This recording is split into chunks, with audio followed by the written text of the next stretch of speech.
Hello friends, welcome to EV lab multitech institute. मैं मोहम्मद कुद्दूस। आज हम लोग लीडर का लिथियम आयन चार्जर का एस्टिमेटिक डायग्राम को समझने जा रहे हैं, जिसमें हमें एमएफसी तक के सर्किट मैंने बनाया है। ये थोड़ी सी टफ एरिया में आता है, लेकिन मैं इसको इजी तरीके से आपको समझा सकता हूँ।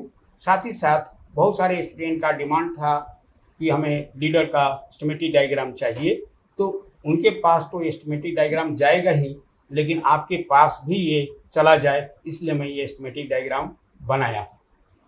तो चलते हैं बोर्ड पर और समझते हैं कि एमएफसी पे 300 वोल्ट कैसे बनता है। हालांकि इसके एमएफसी पे 380 के आसपास मिलता है, वो सर्किट मैंने अभी नहीं डिजाइन किया है, लेकिन केवल आपको अभी एमएफसी तक के सर्किट को मैं इस एस्टिमेटिक डायग्राम से समझाऊंगा। साथ ही साथ इसके मेन पार्ट्स आपके स्क्रीन पे भी दिखेंगे। तो चलते हैं, इसे समझते हैं। तो दोस्तों, सबसे पहले हमें इस ब्रिज पर वोल्टेज पहुंचाना। तो जब हम लाइव और न्यूट्रल देते हैं, लाइव और न्यूट्रल यानी फेज और न्यूट्रल दिया जाएगा, तो ये फ्यूज है। फ्यूज के द्वारा आप देख रहे हैं कि फ्यूज के द्वारा ब्रिज के एसी टर्मिनल पर ये वोल्टेज पहुंचेगी। साथ ही साथ न्यूट्रल भी यहाँ से जाएगा, यहाँ पे एसी टर्मिनल पे पहुंच जाएगी। तो ब्रिज का काम क्या है कि एसी लेना और उसे अनप्योर डीसी में कन्वर्ट कर देना। तो यहाँ पर तो एसी वोल्टेज पहुंच जाएगी, लेकिन मेन समस्या ये होगी कि ये एमएफसी पे वोल्टेज पहुंचाना मुश्किल होता है। जैसा कि आप इसमें देख रहे हैं, इसमें रिले लगा हुआ है। तो ब्रिज के इस पॉइंट तक हमें लगभग, यानी ये जो प्लस पॉइंट है और ये माइनस पॉइंट है ब्रिज का, तो यहाँ पे हमें लगभग 290 के आसपास वोल्टेज पहुंच जाएगी। लेकिन ये हमें यहाँ पे वोल्टेज चाहिए इस पॉइंट पर, एमएफसी पर, जो कि अभी तक नहीं पहुँचेगी। जैसा कि आप ये देख रहे हैं कि बीच में रिले लगा हुआ है, और ये रिले जब तक एक्टिव नहीं होगा तब तक ये सर्किट में एमएफसी पे 300 वोल्ट नहीं मिल सकती है। ये थोड़ा सा टिपिकल पॉइंट होता है, लेकिन मैं इसे आसानी के साथ आपको समझाऊंगा। तो ये कैसे पहुँचेगी ये समझना है, लेकिन इससे पहले कुछ और कंपोनेंट लगे हैं, उसको समझ लेते हैं। जैसे कि आप यहाँ देख रहे हैं, इसमें बहुत सारे वीडीआर या एमओवी का प्रयोग किया गया है। ये एमओवी है और ये भी एमओवी है और ये भी एमओवी है, और ये गन डायोड। तो सबसे पहले हम लोग इसे समझते हैं कि एमओवी का प्रयोग क्यों किया जाता है या गन डायोड का प्रयोग क्यों किया जाता है, या इतने सारे एमओवी क्यों यूज किए गए। तो अक्सर आपने देखा होगा कि बहुत सारे चार्जरों के अंदर एमओवी का प्रयोग किया जाता है सिंगल, जबकि यहाँ पे देखिए तो 1, 2 और ये 3 लगा हुआ है। तो ऐसा क्यों? तो अक्सर हमारे सर्किटों के अंदर लाइव न्यूट्रल के बीच एमओवी लगता है, लेकिन यहाँ पे अगर देखें लाइव टू अर्थ और न्यूट्रल टू अर्थ भी एमओवी का प्रयोग किया गया है। साथ ही साथ गन डायोड भी प्रयोग किया गया है। ये गन डायोड क्या होता है, इसकी विस्तृत जानकारी भी आपको मिलेगी किसी दूसरे वीडियो में। फिलहाल इसको हम शॉर्ट में समझाने का प्रयास कर रहे हैं। एक तरह से ये सर्ज प्रोटेक्शन है, एक तरह से ये सर्ज प्रोटेक्शन कहा जाएगा। सर्ज किसे कहते हैं? अचानक मिली और माइक्रो सेकेंड के अंदर जो वोल्टेज बढ़ता है किसी स्पार्किंग से, उसे सर्ज कहा जाता है। तो ये सब मिलके क्या कर रहे हैं, गन डायोड इंक्लूडिंग उसमें है, और एमओवी वो सर्ज प्रोटेक्शन के लिए लगा होता है। फिर यहाँ पर एक कैपेसिटर का प्रयोग किया गया है जो लाइव न्यूट्रल के बीच लगा हुआ है, जो एक तरह से एसी को शुद्ध बनाने का प्रयास किया गया है। कैपेसिटर भी बहुत तरह के होते हैं, जैसे एसी कैपेसिटर, डीसी कैपेसिटर। कहीं पर कोई भी कैपेसिटर हम यूज नहीं कर सकते। अगर इस तरह की जानकारी भी आपको चाहिए तो आप एक बार मल्टीटेक जरूर आइए और हमसे एक बार जरूर मिलिए। और कई तरह के चार्जर्स आप यहाँ आसानी से सीखेंगे, एडवांस चार्जर भी और नॉर्मल चार्जर भी और कंट्रोलर और मोटर भी। तो चलते हैं अब इस पॉइंट पर। तो जैसे ही यहाँ पे 220 वोल्ट AC आएगा तो फिर क्या होगा कि यहाँ पे आप देख रहे हैं कि लाइव और न्यूट्रल से एक एक डायोड लगाया गया है जिसे फुल वेव रेक्टिफायर बनाई गई है। अब ये फुल वेव रेक्टिफायर क्या होता है, इसका भी वीडियो किसी न किसी जगह पर आपको मेरा मिल जाएगा, वो भी आप देख सकते हैं। फुल वेव रेक्टिफायर के द्वारा और कुछ रजिस्टर के द्वारा वोल्टेज को ड्रॉप करके एक रेगुलेटर IC का प्रयोग किया गया है। तो रेगुलेटर IC क्या करेगा, ये वोल्टेज लेगा और फिर रेगुलेट करके वोल्टेज दे देगा। यहाँ पे एक रेगुलेटर IC देख रहे हैं, ये रेगुलेटर IC वोल्टेज रेगुलेट करके लगभग यहाँ से 12 वोल्ट के आसपास आउट करेगा और 3845 IC के पिन नंबर 7 पर दे देगा। और साथ ही साथ एक और IC लगी है U7 जो लॉजिक बोर्ड पे लगे हुए हैं, ये दोनों इस पे सप्लाई प्रोवाइड कर देता है 12 वोल्ट। अब सवाल उठता है कि ये वोल्टेज क्यों दी जाती है। इसलिए दिया जाता है क्योंकि मैं बूस्ट सर्किट को एक्टिव करना चाहते हैं या आपके जो सर्किट्स हैं और भी कंट्रोलर IC उसको भी एक्टिव करने के लिए दिया जाता है। लेकिन बेसिकली यहाँ पे 3845 IC को सप्लाई दी गई है। अब चलते हैं आगे की तरफ। जैसा कि मैंने आपको बताया था कि यहाँ पे AC वोल्टेज पहुँच जाएगी और AC वोल्टेज पहुँचने के बाद यहाँ पे 290 वोल्ट ही मिलेगा। अब ऐसा क्यों? क्योंकि जब तक रिले एक्टिव नहीं होगा तब तक MFC तक वोल्टेज पहुँचना मुश्किल है। क्योंकि अगर हम ध्यान से देखें ये 290 वोल्ट यहाँ पे आया जो कि ये रिले के NO पॉइंट पे आया है और ये पोल से नहीं जुड़ा हुआ है और फिर ये भी पोल से नहीं जुड़ा हुआ है। और जब तक नहीं जुड़ेगा तो फिर ये MFC पर वोल्टेज कैसे पहुँचेगी? नहीं पहुँचेगी। अब यहाँ पे एक और क्वेश्चन है, अगर ध्यान से देखें तो ये रिले पैरेलल में लगे हुए हैं। एक तरह से ध्यान से देखेंगे तो रिले क्या लगा हुआ है? पैरेलल में। तो रिले पैरेलल में क्यों लगाया जाता है इसकी भी जानकारी अगर आप अच्छी तरीके से सीखना चाहते हैं तो एक बार मेरे से जरूर आके मिलिए। तो चलते हैं, इस रिले को एक्टिव करना है। अब इस रिले को एक्टिव करने के लिए मुझे क्या करना होगा कि स्टार्टअप सर्किट को एक्टिव करना होगा। यहाँ पे आप देख रहे हैं कि ये स्टार्टअप सर्किट है। स्टार्टअप सर्किट है तो स्टार्टअप ट्रांसफार्मर के प्राइमरी वाइंडिंग में हम लगभग 290 वोल्ट देंगे फर्स्ट टाइम। बाद में ये वोल्टेज बढ़ जाती है लेकिन फिलहाल 290 वोल्ट प्राइमरी में पहुँचेगा। और उसका भी एक अलग से बोर्ड पर बना हुआ सर्किट होता है, उसकी भी एक स्विचिंग सर्किट होती है। तो जब वो स्विचिंग सर्किट काम करता है और स्टार्टअप सर्किट काम करता है तब जा कर के 12 वोल्ट मिलता है रिले को। जैसा कि आप देख रहे हैं कि यहाँ पे 12 वोल्ट लिखा हुआ है फ्रॉम स्टार्टअप ट्रांसफार्मर। और जैसे ही ये 12 वोल्ट मिलेगा तो रिले कॉइल पे वोल्टेज पहुँच जाती है। रिले कॉइल पे वोल्टेज पहुँच जाती है। अब रिले को एक्टिव करने के लिए अक्सर ट्रांजिस्टर लगा होता है जिसे रिले ड्राइवर ट्रांजिस्टर कहते हैं। लेकिन इस सर्किट में रिले ड्राइवर ट्रांजिस्टर का प्रयोग नहीं किया गया है, इसमें रिले ड्राइवर IC का प्रयोग किया गया है। अब रिले ड्राइवर IC को भी इसी सर्किट से, स्टार्टअप सर्किट से ही सप्लाई मिलती है। तो रिले ड्राइवर के अंदर रिले ड्राइवर सर्किट में जो रिले ड्राइवर IC लगी है वो एक्टिव हो जाती है, यानी ये लो हो जाता है। ये और ये दोनों पिन लो हो जाती है जो सिग्नल का पिन है और जबकि ये सप्लाई का पिन है। जैसे ही ये लो हो जाता है तो ये आपस में दोनों कनेक्ट हो जाते हैं। अब जैसे ही कनेक्ट हो जाएंगे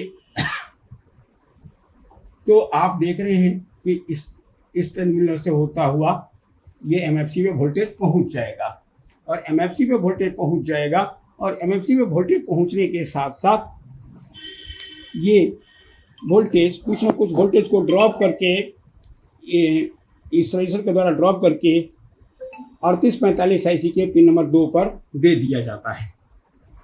और साथ ही साथ लॉजिक कार्ड पे एक और IC लगी है, उसमें जो U3 है उस पर भी सप्लाई ड्रॉप करके दी जाती है। लगभग यहाँ पे वोल्टेज 3 to 5 वोल्ट मिलता है और यहाँ पे लगभग 12 वोल्ट मिलता है।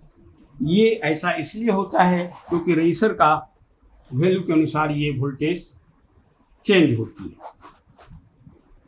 साथ ही साथ ये वोल्टेज ये स्विचिंग मॉसफेट के ड्रेन पे भी पहुंचेगा। जो फर्स्ट स्विचिंग मॉसफेट होगा या ये स्विचिंग मॉसफेट के ड्रेन पे वोल्टेज पहुंचेगी।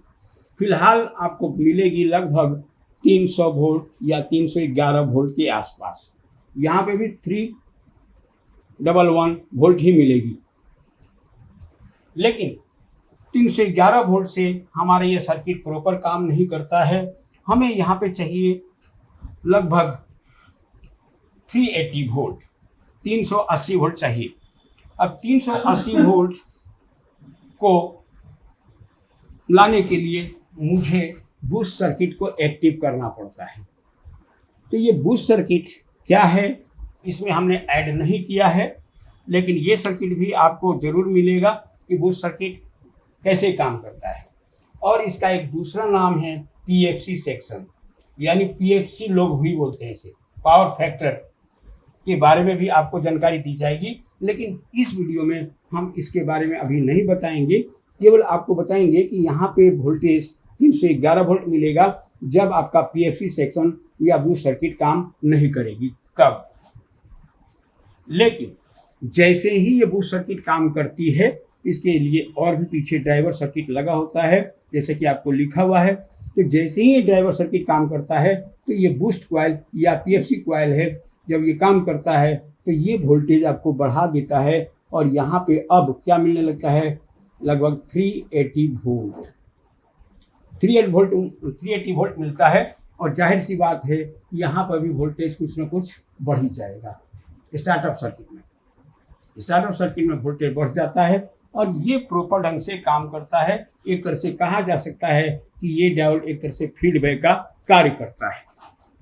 साथ ही साथ इस सर्किट के अंदर आपको एक चीज़ और बताना चाहूँगा कि यहाँ पर जो यहाँ का वोल्टेज होगा उसका लगभग आधा वोल्टेज डिवीजन वोल्टेज यहाँ पे मिलता है, लगभग 180 के आसपास। अब ये 180 वोल्टेज जाता है एसएम ट्रांसफार्मर के प्राइमरी वाइंडिंग में और फीडबैक कॉइल में, तब जाकर के आपका एसएम सर्किट कार्य करता है। साथ ही साथ यहाँ पर एक चीज़ और बताना है कि जब हमारा यहाँ पे एक आप ध्यान से देखिए तो इसके बीच में एक एनटीसी लगा, यानी पोल से पोल के बीच में, दोनों रिले के पोल के बीच में एनटीसी लगी हुई है। तो ये एनटीसी क्यों लगाई जाती है? अक्सर रिलों के बीच में एनटीसी लगाई जाती है। एक तरह से जब हमारा स्विच जुड़ता और टूटता है तो इस समय एक तरह से सर्ज उत्पन्न होता है। उस सर्ज को मेंटेन करने के लिए ये एनटीसी का प्रयोग किया गया है। तो दोस्तों, ये लीडर का जो एस्टिमेटेड डायग्राम हमने बताया है आपको, ये कैसा लगा आप ज़रूर मुझे बताएंगे। और अगर इससे संबंधित कोई और भी एस्टिमेटेड डायग्राम आपको चाहिए तो आप मुझे ज़रूर बताएंगे।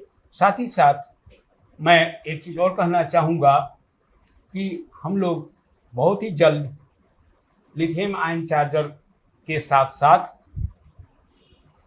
अमरा राजा और एक्जीकॉम या महिंद्रा में जो चार्जर का प्रयोग किया जा रहा है, इसका भी हम लोगों ने कोर्स स्टार्ट कर दिया है और बहुत जल्दी अब स्टार्ट होने वाला भी है।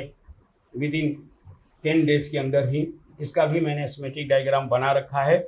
और तो अगर आप इसके बारे में बहुत अच्छी जानकारी चाहिए तो आप हमसे एक बार ज़रूर आकर के मिलेंगे, क्योंकि हमारे यहाँ स्कीमेटिक डायग्राम के साथ प्रैक्टिकली भी वो सारी चीज़ दिखाई जाती है।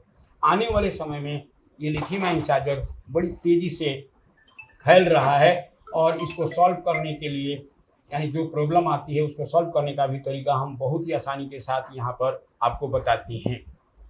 साथ ही साथ हमारे यहाँ ऑनलाइन और ऑफलाइन का कोर्स भी अवेलेबल है, जो कि आपको लोकल चार्जर से लेकर के एडवांस चार्जर तक, जो कि ईवी में हो या ई रिक्शा में हो, इसकी भी जानकारी दी जाती है।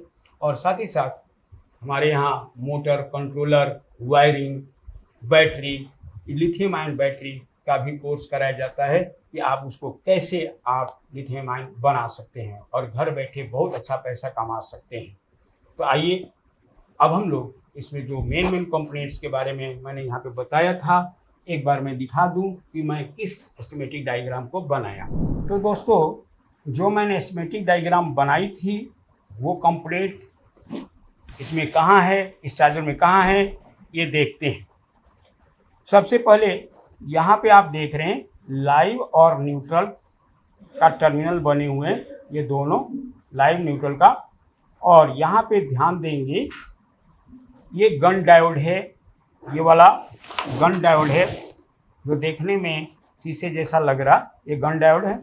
फिर यहाँ पे कुछ एमओवी लगे हैं, यहाँ पे 3, जो कि मैं बोर्ड पे बना चुका हूँ एमओवी।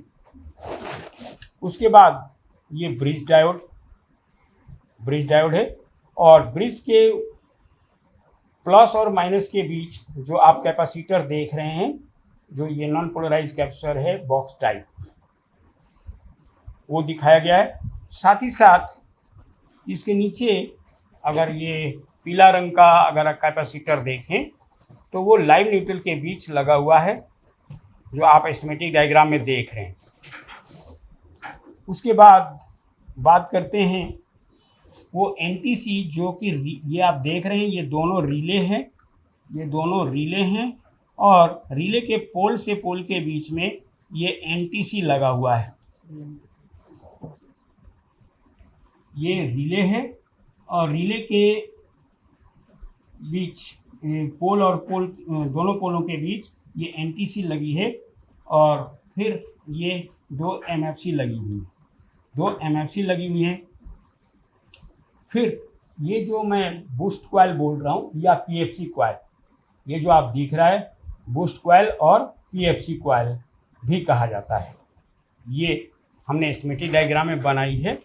और एक जो डायोड, आप पावर डायोड जो देख रहे हैं, जो राउंड किया हुआ सर्किट में, वो शायद देखना मुश्किल होगा, तो यहाँ पे लगा हुआ है ये, तो ये यहाँ पे लगा हुआ है। और साथ ही साथ एक बहुत ही कम वैल्यू का रसिस्टर है जो वाइट रंग का है, जिसे वायर वुंड रसिस्टर के नाम से तो नहीं पुकारा जाता है, इसको लोग कह देते हैं, लेकिन बेसिकली ये वाइट वाला register metal oxide film resistor है, जो कि हमने सर्किट में दिखाया है सोर्स के साथ।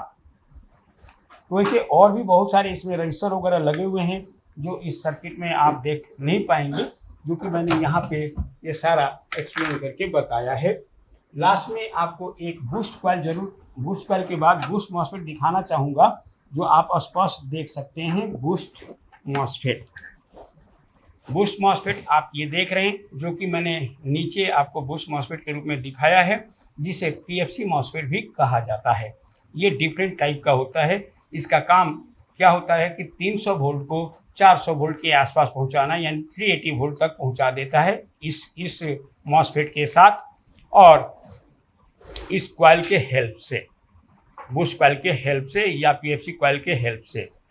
बाकी इस बोर्ड पर कुछ सप्लाई गई हैं, ये जो आप देख रहे हैं लॉजिक बोर्ड तो नहीं कह सकते, इसे पावर बोर्ड कह सकते हैं।